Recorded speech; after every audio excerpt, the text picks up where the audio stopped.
Welcome to the workshop and vendor day of the 2023 Northwest Interlibrary Loan and Resource Sharing Conference. Today's date is September 20th, 2023, and my name is Miriam Wnuk, and I am the Programming and Vendor Lead for the conference.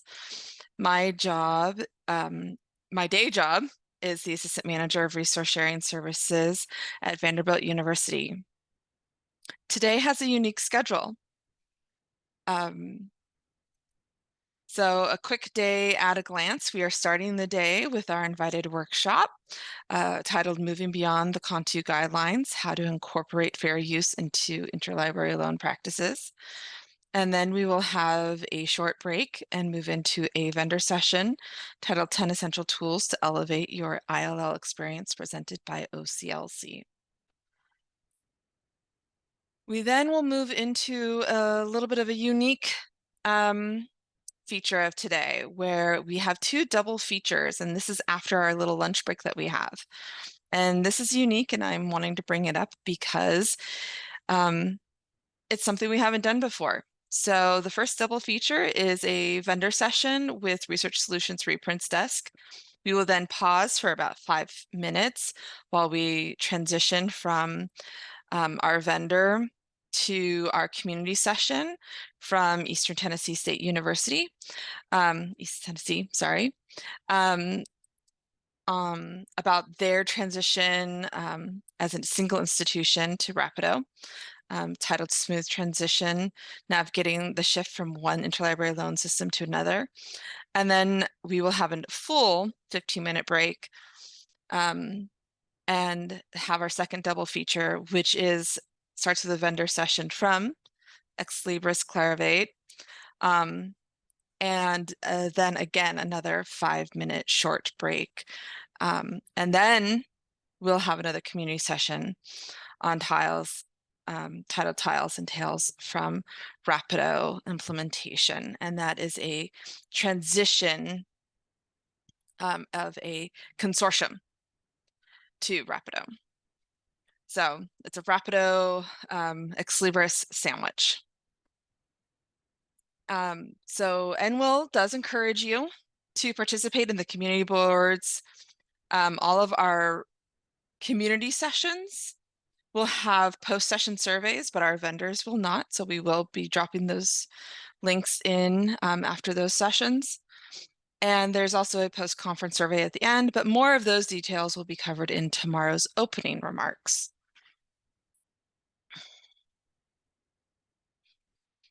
I also want to make a note here really quickly, because it has been brought to my attention that somebody has raised their hand in the Zoom itself. And this is where I'm gonna give you all some quick little directions about about how to use Whova, and an introduction up to Sarah as well. So I'm going to welcome you all to Sarah's session titled Moving Beyond CONTU Guidelines, How to Incorporate Fair Use into Interlibrary Loan Practices, which will be presented by Sarah Benson. This session is being recorded with permission from the presenter, because they retain the copyright to the information they are presenting, and they may choose to request it to be removed from public viewing in the future by written request to NWILL. However, at this time, it is planned the recordings will be made available once captions have been added. Attendees will be notified when recordings are available. To turn live captioning on, click the CC link at the bottom of the screen and select Show Subtitles. If you have a question during the session, please use the Q&A function in Whova, and I will pose these to the presenter at the end of their presentation. We will not be monitoring the chat for questions. So this is a great point to everyone that you should be using the functions in Whova and not the functions that you see within the window for Zoom. When the presentation ends, please complete the post-session survey in Whova, located on the conference homepage. I actually don't know if we've put that on there, but I need to double check. But it will be put in the session chat. NWILL and presenters appreciate and use your feedback. On that note, I will turn the session over to Sarah.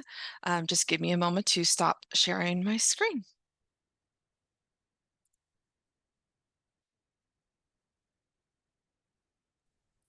All right. Hi, everybody. I hope everybody can hear me and see me. I note that there may be some connectivity issues with Whova, so hopefully everybody's here. I see a bunch of people here in Zoom, so welcome and thanks for being here. And just by way of brief introduction, my name is Sarah Benson. I am the copyright librarian and associate professor at the University of Illinois Library. I also have a joint appointment with the Information Sciences School at University of Illinois. I also was a law professor for 10 years before I moved to the library. And I currently represent IFLA, the International Federation of Libraries and Associations and Institutions at the World Intellectual Property Organization. So got a lot going on. I like to call myself a lawbrarian because I'm a lawyer and a librarian. Lawyer first, and then I switched careers and moved into librarianship. And I kind of have married the two by focusing on copyright and other legal issues within libraries. And so today, I hope to share some of that knowledge with you. And I'm thinking that maybe this isn't new news or new information to many of you, but it might be for some of you. So bear with me as I go through it. And I'm certainly happy to take questions at the end. I've been told that if I leave my video on for too long, it will kind of detract from your vision of my slides. So I'm going to turn off my video in a moment here. But I did want to show you that I'm a real live person. I know virtual events, you often feel like you're being talked to by a machine. I'm not AI, I promise. I'm a real live person in Champaign, Illinois. But I am going to turn off my video until the end when we get back to the Q&A. So let me stop my video and share my screen. And you should be looking at my slides. So my slides, just title slide, moving beyond the CONTU guidelines, how to incorporate fair use into ILL practices. Okay.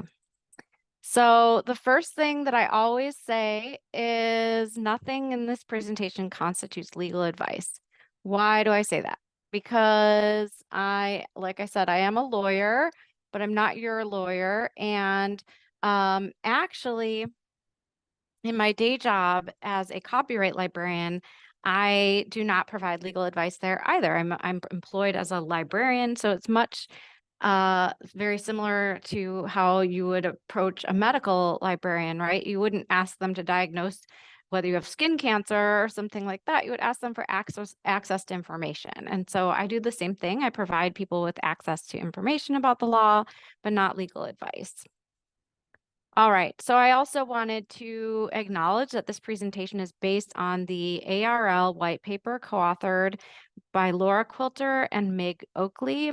And some folks I see asked in the Q&A already through Whova, where can I get good information about the background of CONTU and also convincing, folks in my library to abandon the CONTU guidelines. I think the white paper is really the best place to go. So this talk is largely based on that white paper, but the white paper is relatively short. The Association of Research Libraries is a very esteemed source, and they published it. So I think that you could just share with them that paper, and hopefully that would get you at least start it. You could read it if you want the background yourself, but you can also share it. Okay, so what are we going to talk about today? Today, I'm going to discuss what libraries need to consider from a copyright perspective when determining policies and procedures for interlibrary loan requests for copies of articles. So we're focused on journal articles today, not chapters from books, but of course we all know that that happens with ILL as well, but that's just not the focus of the talk today. So the presentation outline. I'm going to begin by talking a little bit about interlibrary loan and copyright. I think the interlibrary loan part is going to be really boring for most of this audience because this talk is not as, you know, it's very basic. What is ILL? I think you all know what that is since you're here at this conference. So I'm going to kind of go through that really fast. Maybe the copyright might be something new, although most of you probably have some idea of that as well. But basically the parts of the Copyright Act I'm going to focus on are Section 107, which of course is fair use, and Section 108, which are the exceptions to in the Copyright Act for libraries and archives. And that also, of course, includes the interlibrary loan exceptions. And then, of course, I'll go through CONTU, which with a summary of it, history and the legal status of it, some recommendations based on the work that we did in the white paper, and then go and move into Q&A. So hopefully this is a good outline. Everybody's with me. We've had our coffee, our preferred drink. I saw some people in Hoover said that they don't drink coffee. I don't know how you survive. I almost have an IV of coffee. It's just a really bad habit. I know. Some people said orange juice. If I drink orange juice first thing in the morning, I get acid in my stomach. It's bad news. So anyway, fun times. So background, what are we starting with? We're starting with interlibrary loan basics. Again, I think you all know this. So interlibrary loan, of course, is the process by which a library requests material from or supplies material to another library. Why do we do this? Well, we cannot have everything in one library, right? And so we share materials. We know this. And it's good that our law allows us to, because if you are not familiar, there are countries where they do not have the ability to share materials library to library through interlibrary loan. They don't have those exceptions in their copyright law. It's a very bad situation. So our law is pretty good. We do allow for this. Why do we need it? Because it's critical for researchers to obtain needed materials to advance research and scholarship, which is an important goal of copyright law. It's so important, in fact, and maybe you already know this, but it is even written into the purpose of copyright law as in the highest law of the land, the U.S. Constitution. So the highest law, I always ask my students when I teach at the iSchool, what's the highest law in the land that has copyright in it, right? And they start saying, oh, the Supreme Court. Well, the Supreme Court is not the law. They obviously they don't actually create laws, they interpret laws, but okay. But, I say, no, the Constitution actually has a clause that provides for copyright, and it says that copyright is a bundle of rights that go to exclusive rights to the authors, and that they shall have that right for the progress of science. That's what they talk about, the progress of science. So, one of my favorite examples about how we can collaborate to make the world better through research is, during the pandemic, we had issues where we were trying to literally save the world, right? We were trying to save the world through a vaccine. I just got my booster 2 days ago, and I will tell you that is some strong stuff, knocked me out. But I'm so thankful for it, right? Because otherwise I still, knock on wood or knock on something, haven't had COVID. And the way that the scientific community came together to develop that vaccine so quickly, that was a miracle, right? And also they were sharing things. If you noticed, I was able to read news articles about COVID on New York Times and Wall Street Journal and things that I don't have a subscription to. And normally there's a giant paywall. And you notice that the paywall was gone during that time, right? For information about the pandemic because we wanted good public health information out there. And so this is where I mean, I can get on, you know, a sandbox for a really long time, but like it's so important for access to knowledge, right? To have interlibrary loan, exceptions to copyright, and also just good publishers out there who are working with us and not against us to help us to get good information, right? There was a lot of misinformation about the pandemic as well, as we all know, and it's still out there.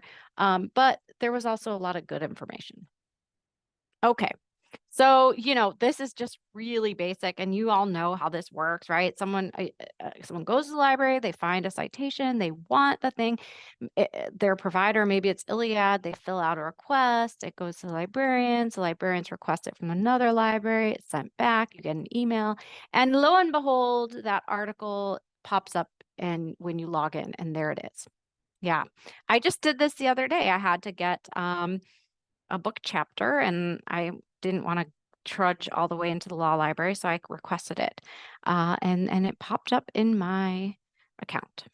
Okay, so what are the copyright implications of interlibrary loan? So copyright, of course, it applies when you make a copy of something, right? And so it doesn't apply though if you loan a book, an entire book, right?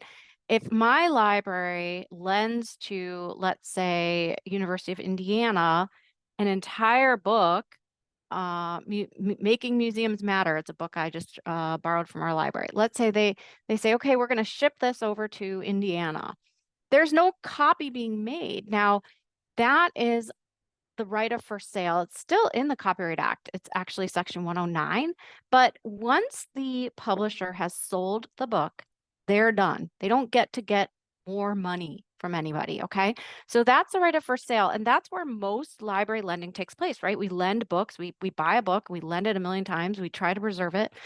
And that's where we even have like little free libraries or even garage sales or eBay, right? We sell stuff. We sell used clothing, we sell used books, we sell all sorts of things. And we don't have to give any money back to the publisher or the author.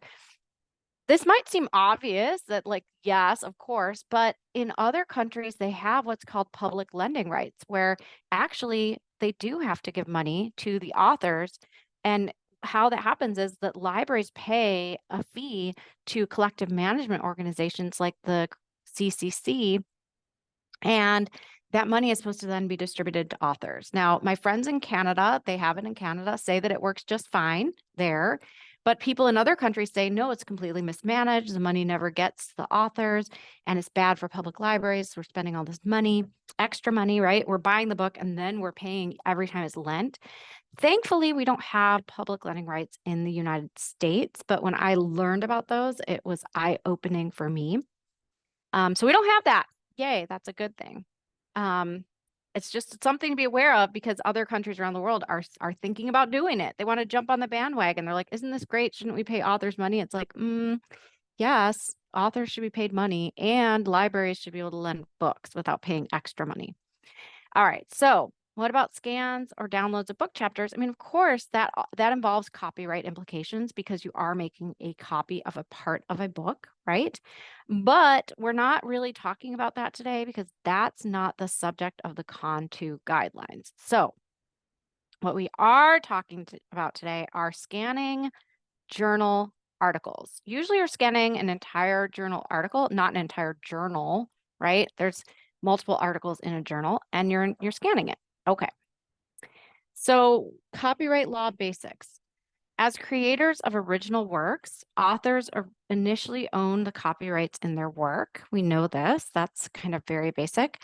And copyright authors generally transfer their copyright to the publisher when they try to get their article published.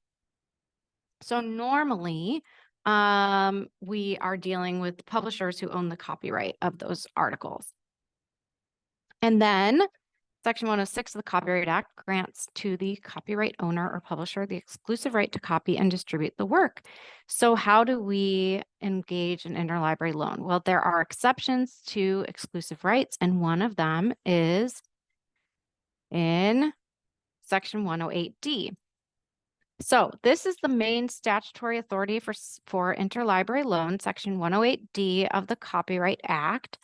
And it says that the rights of reproduction and distribution apply to a copy made from the collection of a library where the user makes his or her request from that of another library of no more than one article or other contribution to a collected work, if one, that copy becomes a personal property of the user for private study, scholarship, or research, so it can't be for commercial purposes. That's not the purpose here. And the library has to display prominently where orders are accepted and including on its order form a warning of copyright. Okay, so this is allowing, basically it's a rule of two, right? You can request one article, not, it says no more than one article, and you, a patron, and then there you go. You get this, you can get it through ILL. Okay, fine.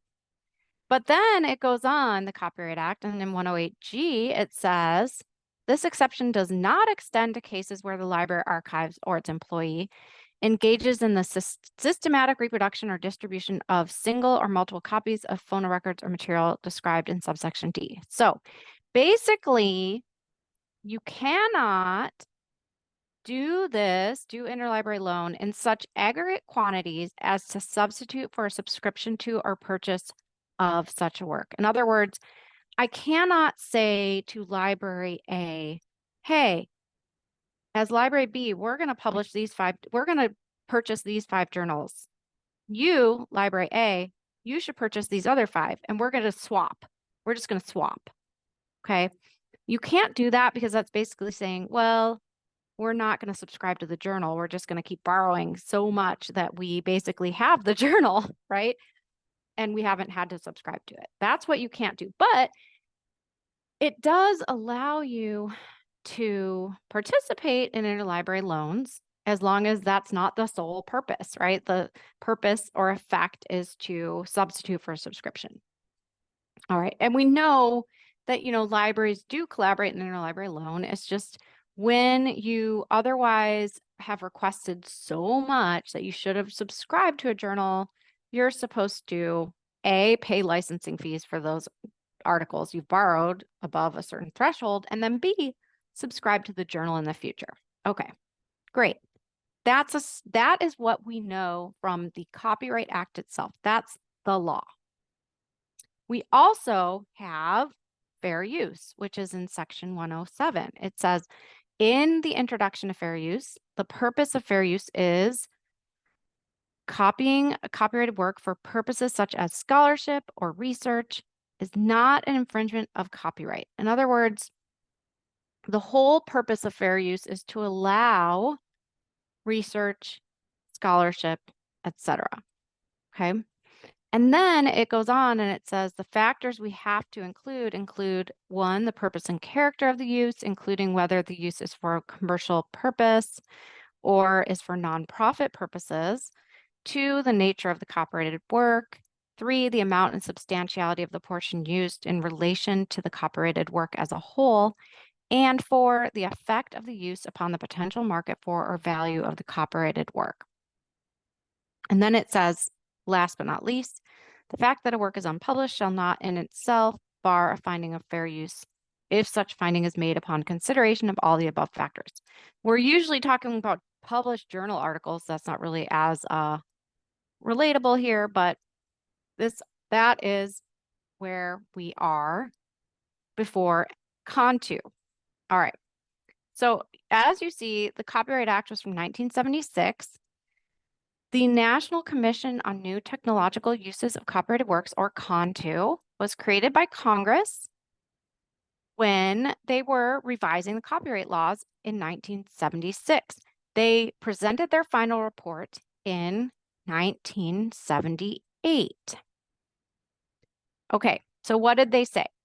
They were basically interpreting and trying to give guidelines for the Copyright Act, which was saying, you can copy a portion for an interlibrary loan, but not so much as to substitute for a journal.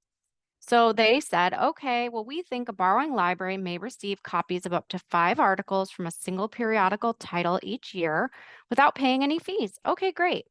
And then they say for each copy beyond that, a license fee or a subscription is required. And so that is called the suggestion of 5 or the rule of 5. If you've heard of that, that comes directly from the CONTU guidelines.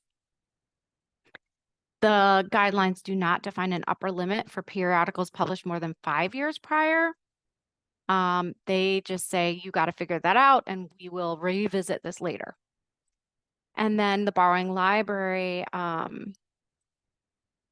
is supposed to keep the records of all requests for 3 full calendar years. And the only provision that applies to the supplying library, the library giving the periodical, is that it may only fill a request if the borrowing library has represented that the request was made in conformity with the guidelines.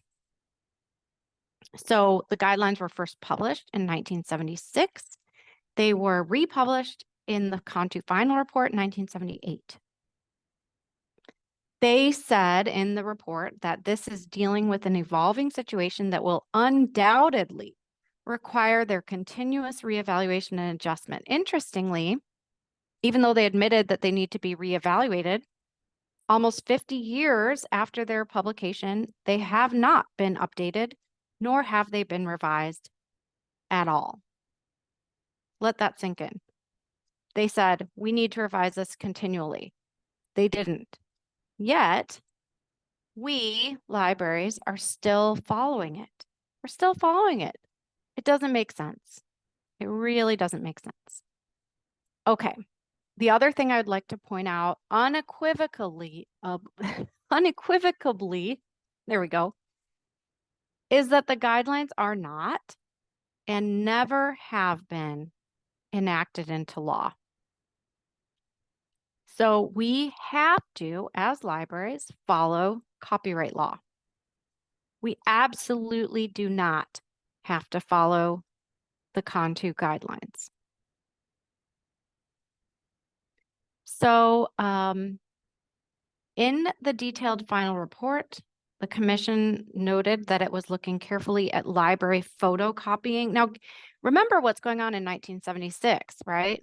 They were concerned about photocopies, right? This is very old. And the landscape was very different than it is today.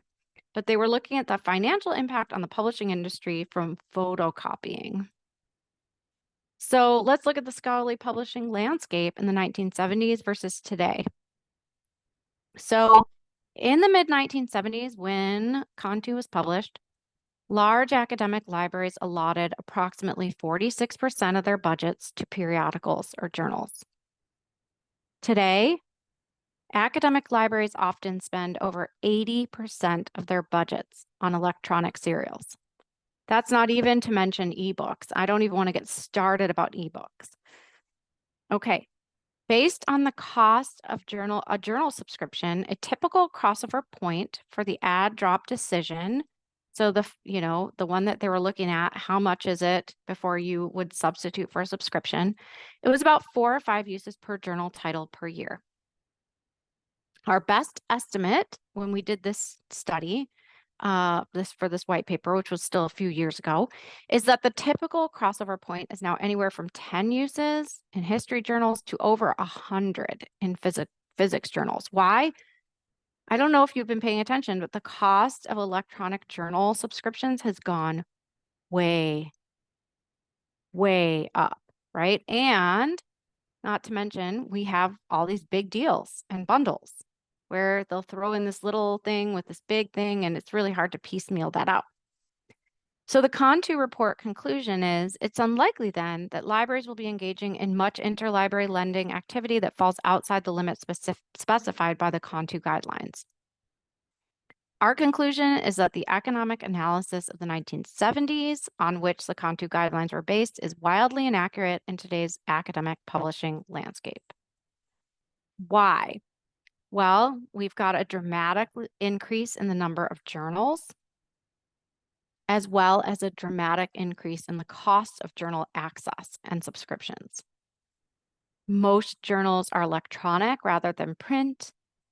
And access to the articles is often through package deals, right? We have those big deals rather than a title by title subscription. Library budgets have not kept up with the increased cost of journals. And so the crossover point for the add drop decision was about 4 to 5 uses per journal title per year, with a subscription price of $40 and external lending fees of $8. Okay, think about that. Can you think of a single journal that you can subscribe to in your library for $40? A single one? Absolutely, I absolutely cannot. And then they looked at the most recent 5 years of each journal, and it was based on assumptions of what was currently useful. But the curve today might be entirely different. So for instance, we might be accessing science journals really a lot. We might have a lot of needs for the last 2 years and almost less for anything older than that.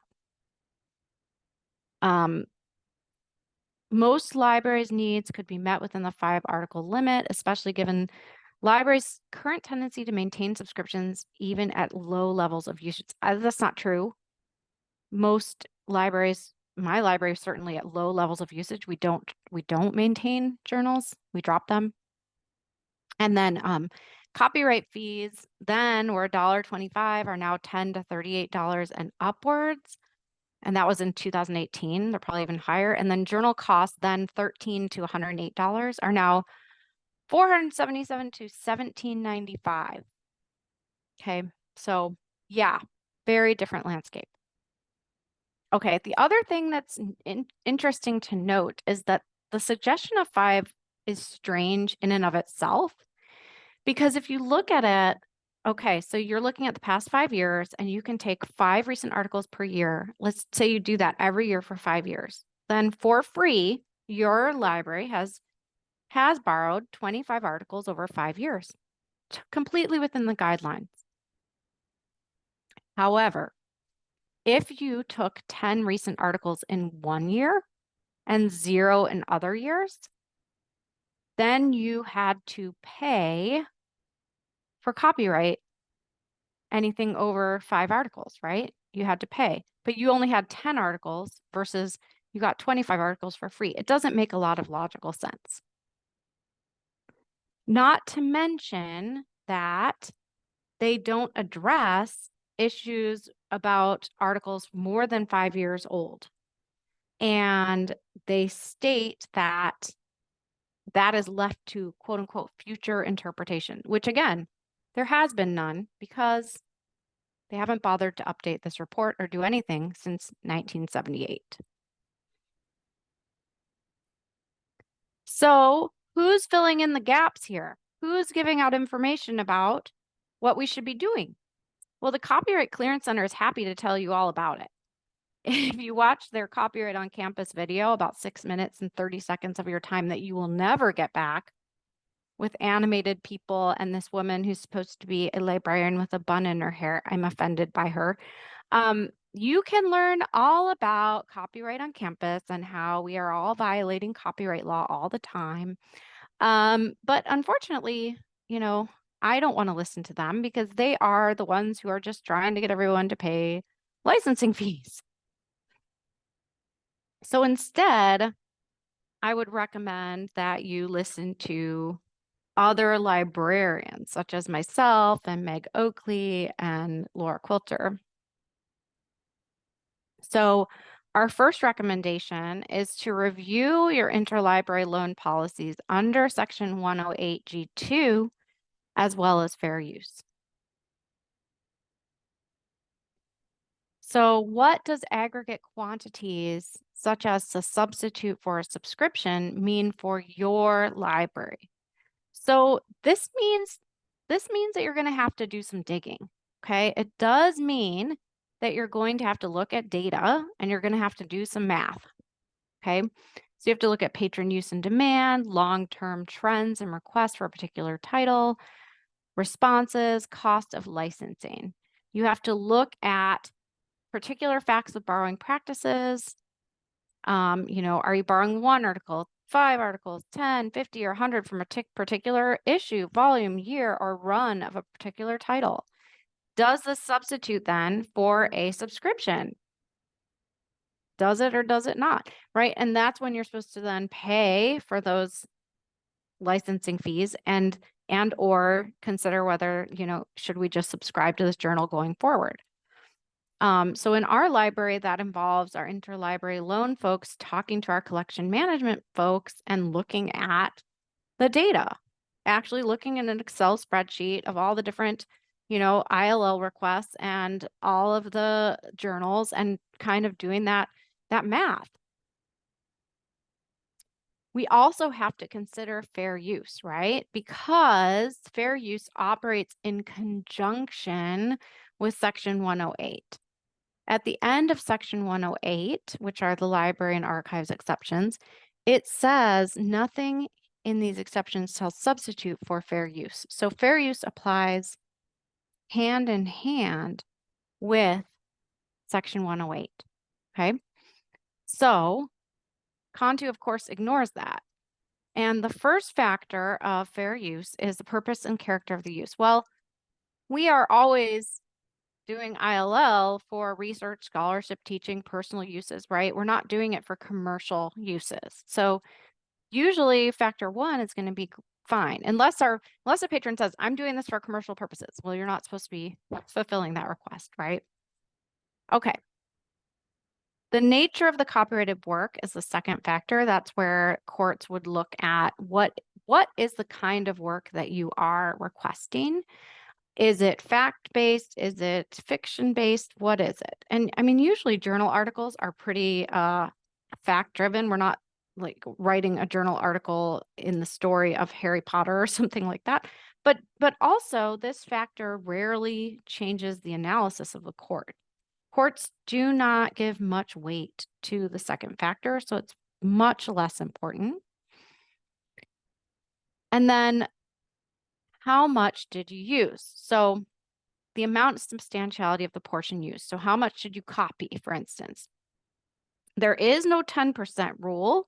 That is also based on the CONTU guidelines and outdated, and courts have said no, there's no actual percentage at all when it comes to what is a fair use. You could copy an entire thing and it could be a fair use. You could copy a small amount and it could be not a fair use. It has to be a case-by-case analysis. And one of the things you could look to is, how many journal articles are published each year, how many issues of this particular journal, right? If you have, 100 issues with, 20 articles in them, I mean, that would be too much, right? I don't know any journal would publish quite that much, but if they do, and you've copied one article from one issue, then that's a small amount, right, of the total. So you kind of have to look at that kind of data. And then what's the impact on the market for the copyrighted work? In this case, what's the impact if you didn't subscribe to a journal, but instead used interlibrary loan? So let's look at this, because I think this is what the guidelines were trying to get at. So if you look at $1978 versus $2018, this is when we did the white paper, and you look at, say, a business journal and a psychology journal, the total subscription cost in 1978 was $21 for that business journal, or $34 for that psychology journal. They're both really, really cheap, okay? So let's say you ILL it. Well, the ILL cost is $10. So if you borrow more than 2 articles, then you should have just paid the $20 to subscribe for that journal, right? That math makes sense.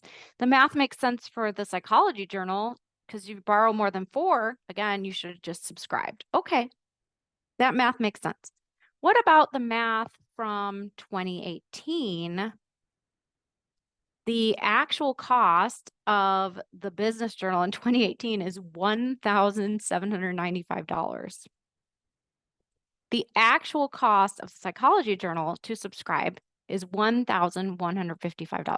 How many articles do you have to borrow, let's say at $50 a pop, right, before you get to $1,000?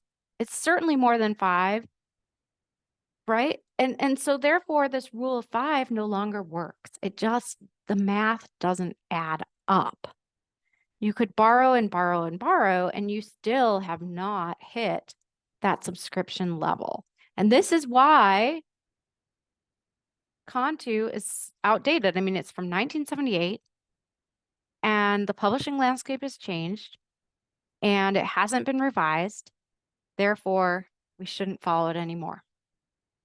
Okay.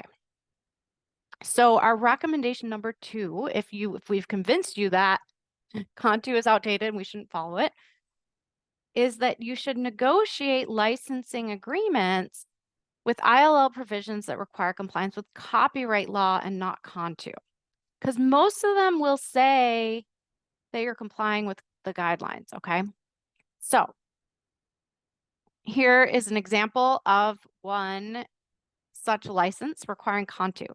ILL is permitted provided that requests are in compliance with Section 108 of U.S. copyright law and the guidelines for the proviso of subsection 108G2 CONTU. It specifically says, and the guidelines, they're referring to CONTU guidelines. Bad provision. Or you just require copyright compliance.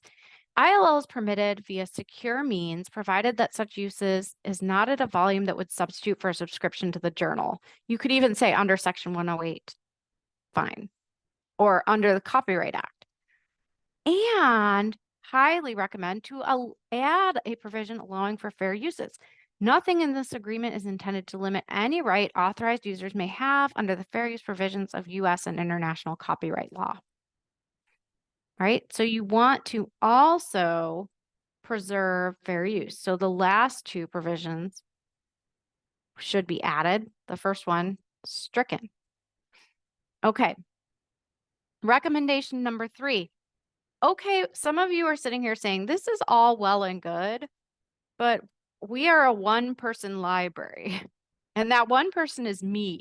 And I'm doing everything. I'm doing collection development. I'm doing ILL. I'm doing all of our staff policies. I'm doing, maintenance for the building. I mean, you name it, I'm doing it. Okay. I get it. We, the authors of this white paper, get it. If CONTU is working for you and it's appropriate for your library and it's not harming you financially, you can still use it, especially if you're like, some people just say, hey, I understand what you're saying, but these are easy to, rule of 5 is easy for me to do. And what you're asking me to do is to look at all these spreadsheets of numbers, and I'm not good with numbers. I would say, welcome to the club. I went to law school to avoid math, so I get that. And if you're like, look, I don't have time every single, year or even, 6 months or whatever to look through all of our ILL and all of our collections, data and make these decisions.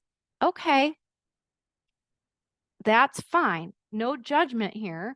We're saying, if CONTU is working for you, it's not harming you, and, you just want that clarity, you can still use it. Go ahead. Or if you're like, I use Iliad and Iliad makes us use it. Fair enough. Fair enough. Okay. So summary of where we've been in this talk. An updated principled analysis of the language of Section 108G2, supplemented by the fair use test of 107 and grounded in the reality of today's scholarly publishing environment, should set the standard for interpreting the law. We should not subject ourselves to guidelines that were set forth in 1978 and have not been revisited ever since, and are potentially harming our patrons and our collections and our budget, right? So if we have the means to do a more nuanced analysis of, those crossover points, then we should, and we can do it. We don't have to be stuck with the CONTU guidelines. So I have whipped through my talk. I have tons of time for questions. I also wanted to do a shameless plug for my book, Compact Copyright, Quick Answers to Common Questions, published by ALA Editions. It covers a little bit about ILL, but it covers about a lot of different things and is meant to be very user-friendly and has a lot of hypothetical questions and then answers. And then I tried to highlight tools that are openly available. So tools that are on the open web, tools that are open access and things like that, so that you can get further information. I'm going to stop sharing so I can get back to my view of my daughter's art behind me. Do we have any questions? Oh, you are on mute. You do, and I'm going to go ahead and compliment your daughter on her art because it is gorgeous. So you do have questions, and what's amazing about how Whova is set up is that people are able to vote on them and be like, yeah, I have that question as well. Some of them are things that you have said in your presentation, but want to give you the opportunity to go like straight to the point on that, your personal answer on them. The first one being, since CONTU is a guideline and not law, why do we follow them?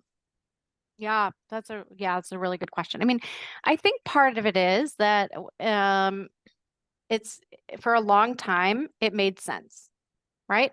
I mean, even though it's never been the law, it made sense, especially from the figures and facts from 1978. Of course, it did at some point make sense. It was about, about by the time you've lent, a recent 5 articles from a particular title, sure, then you should subscribe to that journal. But it's very, very, very, as I pointed out, outdated, and it hasn't been updated. And so now it doesn't make sense anymore. But for a very long time also, I would say, besides the fact that it made sense, I think, it made it was easier, right? It's easier to say we're going to follow this rule of 5 than to say, oh, well, just, look at the data, or, like, so I think especially since it made sense and it was easy, we all did it. But it's gotten to the point where it doesn't make sense. I mean, it'd be great, it'd be fine if they wanted to do an updated analysis. Sure.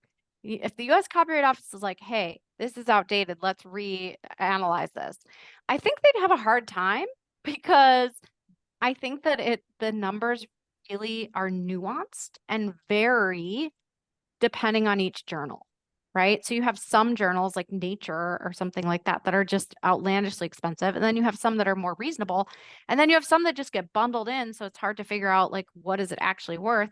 So I'm not sure they could even do it, and I think maybe that's why they haven't, right? Is because the real answer is you have to look at the data, and maybe that's what they need to say, is like, we've looked at the data, and like each library would have to do that, and so therefore this rule of 5 really can't work anymore.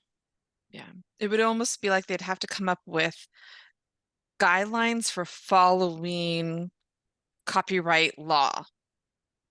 Like, what's the easiest way to do copyright law? Not here's like easy way, just like here's how you do it to be copyright law.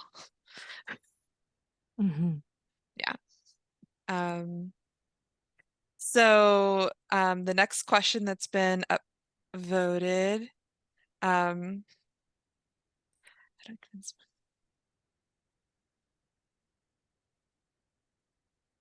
okay, so I'm trying to decide like what order some of this should go in. So how do we move beyond CONTU guidelines and kind of follow with that? How do I convince my team we don't have to follow CONTU? What would you say about those? It's kind of, they're 2 different questions in our Q&A, but they kind of go together. Yeah.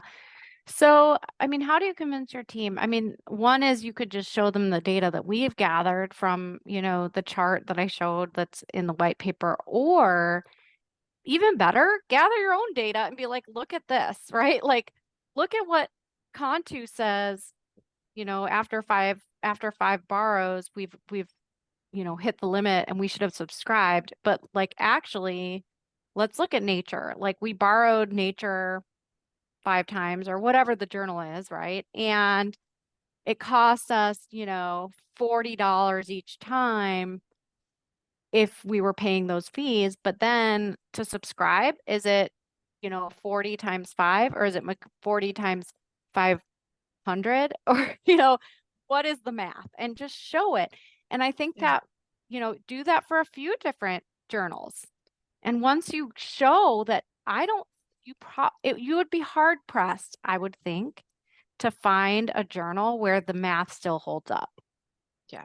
If you can find one, let me know. I'm really curious because I just don't think it does. And so therefore, what it says is we're actually paying fees we don't have to pay under the law because of these guidelines.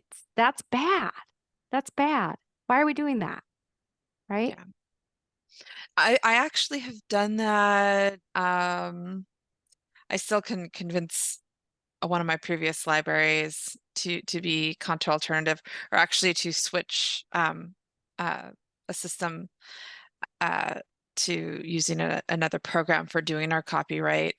But it was very eye-opening to look at how expensive paying copyright was, and like how expensive some journals were. There was one journal where it was like $100 and change to pay copyright for a single art, or like a single journal article. Thankfully, it wasn't a very common one for us to request from, but we still, after the 5, it was a medical library. We still had to pay maybe for an additional 5 or 6 a year, but it was $100 per each one for that. And I was like, it would be $10,000 for us to have a subscription to this. We're obviously not requesting enough for us to have to be a replacement for this. Mm-hmm. And I couldn't convince them at the time, but I was a baby back then in ILL. It was my like first year being in charge at the department, and I hadn't gotten my MLIS yet or anything else like that. I was just learning, and I was like, I didn't have all of that going for us. And it was before CONTU Alternative was really taking off.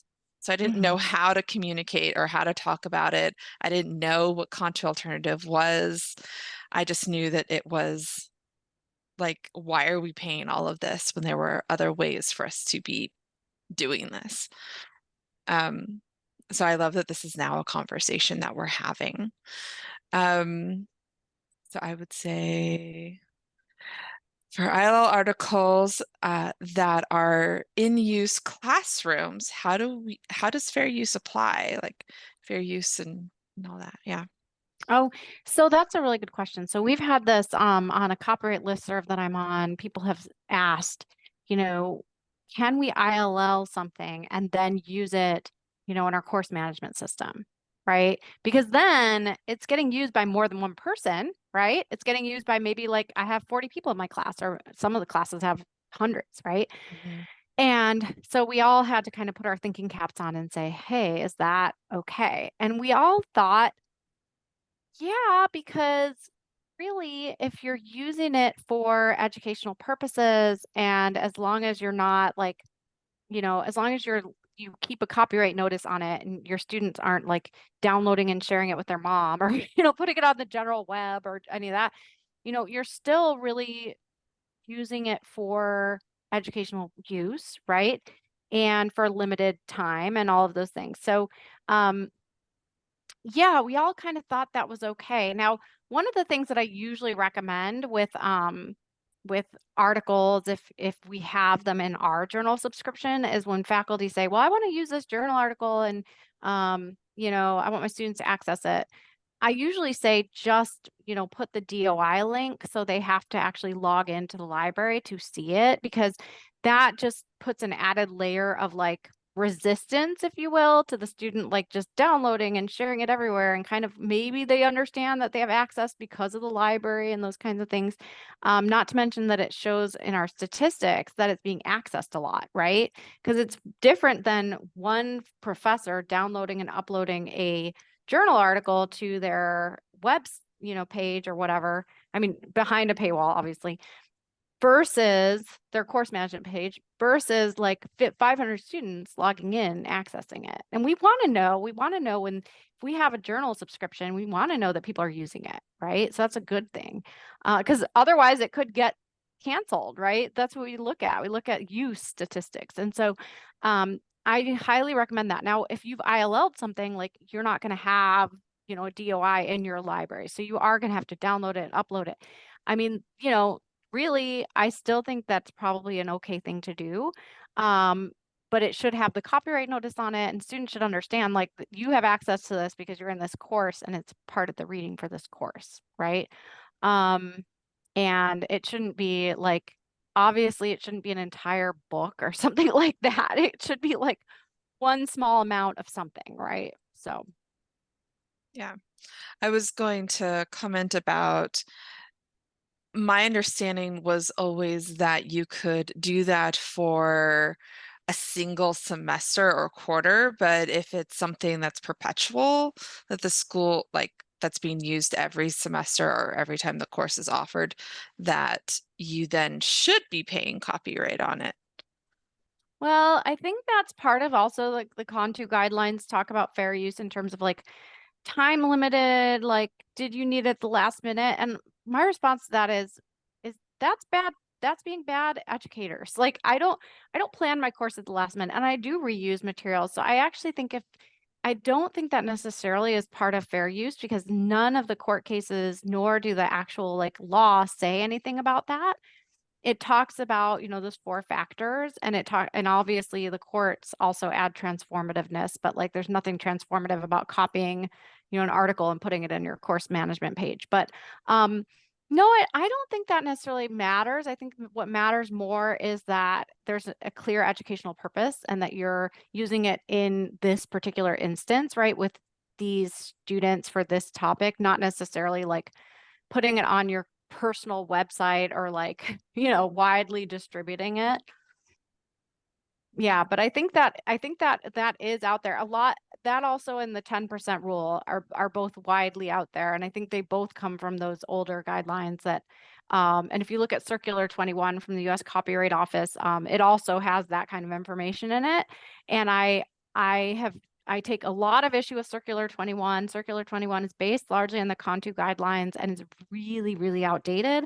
And I wish the Copyright Office would do something about it. I wish they would just get rid of it or update it or just throw it in the trash. But unfortunately they don't, and I don't know why.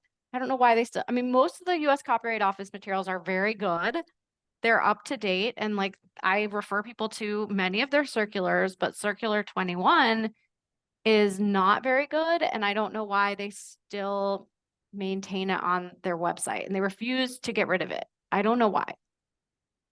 I have no answer for you.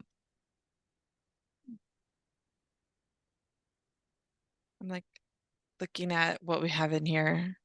I don't know if we actually answered this question beyond, I'm going to make it very distinct on its own this time. How do we convince our teams or our departments or anything else to not follow CONTU? So like beyond math, should there be actual steps? What have do you know, are you working at a CONTU alternative institution now? Have you helped other institutions become CONTU alternative? Do you know how other places have done it? Well, I mean, my institution certainly does, but I'm not directly involved. I'm not in the ILL department. I've spoken to them and they're like, yeah, we already do this, right? And they just showed me like their spreadsheets and stuff like that. I think there are multiple steps, right? First, you have to convince folks like, hey, CONTU is not the law. Like, we're not going to follow this anymore. You also have to look at your licensing. You have to make sure that you're not like bound in the licensing to follow CONTU guidelines. So that would be number two. And also look at your provider. You were talking about earlier, you know, if you're using like Iliad and it's like it requires that, then that's another thing. So it's like, you know, you've got like 3 steps, I think at least, maybe more, right? Is one is like convincing people and then checking licenses and making sure they're changed so that they don't require it. And then making sure like when you actually like engage in ILL through your whatever service you're using, it doesn't, you know, say again, you know, does your institution follow CONTU or not, you know, participating or whatever, check the box. So, and then of course there's the follow-up. Like you can't just say, we're not doing it anymore, we're done. Like you have to actually like look at data after that and like keep on top of it because you have to make sure you know then when are you going to pay those licensing fees? There are going to be instances where you're going to have to pay them or you're going to have to subscribe to something or both, right? Usually it's both because you're going to have to pay some licensing fees and then subscribe later. But yeah, so there is work involved for sure, and you have to follow some steps. It's not going to be an immediate like, okay, today we're done. Like, I don't think that's going to happen unless it's the day that you sign all your agreements and like renew your provider for ILL and all that. Yeah. And I was going to put it out there because we're talking about moving beyond the CONTU guidelines, and it's not always obvious to everyone who has done this. And I wanted to put it out there. Some of the people we have just shy of 400 participants in this Zoom right now. If you are in the Whova chat and you are um, a CONTU alternative institution already, and you are happy to talk about being an alternative institution and how you did it and went about it or how it's going for you, please feel free to like put it out there and talk about it. You can either use the chat in this session or go over to the Whova community space or NWILL community space for this conference and create a community space for discussion about it or create a virtual meetup for people because it is a really big discussion and people are always trying to figure out, so how do I do this and what are my steps? Because it's always a discussion where people feel like it's so big, especially if you're at a larger institution and there's sometimes some legal loopholes you have to go through. Talk to your institutional counsel if there's or not, or what paperwork or guidelines you have to have. Some institutions require you to post it actually in your ILL page so that if somebody were to come to you and ask you about it, you can be like, we have the guidelines up online about what we do. Or you have to go through your university librarian and counsel. It can be pretty a lot of steps that go into it before you can actually enact it. So I've read up on this quite a bit over the years. I've been at one institution that is alternative and one that wasn't, and well, at several that aren't and one that was. The one that was just because it was a very small library. So it was very easy to do. Mm-hmm. When you're small, it's easy to do. Where does so I don't know if you can answer this because you're not currently in ILL. So somebody, one of the upvoted questions was, where does the ILL cost come from? I know a lot of libraries don't even charge for copies. So I don't know if you have an answer for that one. I think it comes from, you know, it's set by the publishers in terms of like, you know, per copy. Like if you pretend like you don't subscribe, right? Like some of our users do this. It drives me nuts, right? Like a student at my university will go to some publisher's website and try to get a copy of whatever paper, right, that they want to read for research. And they don't realize if they just go through our library website, they will get to it because we subscribe. And so they'll end up paying the fee for the paper. It's usually like $40, or like they'll say, why is this $40? Like, it isn't for you. Like, we subscribe, you should just go log in. Like, they don't understand that. But yeah, I think it's set by the publishers. How do they set it? Like, that's a question. That's a good question. I don't work for publishers, but I'm assuming it's based on the subscription cost versus other things. But how do they set their subscription I mean, you get into a whole bunch of questions then. And I mean, I can tell you from doing open access journal publishing, it's not free.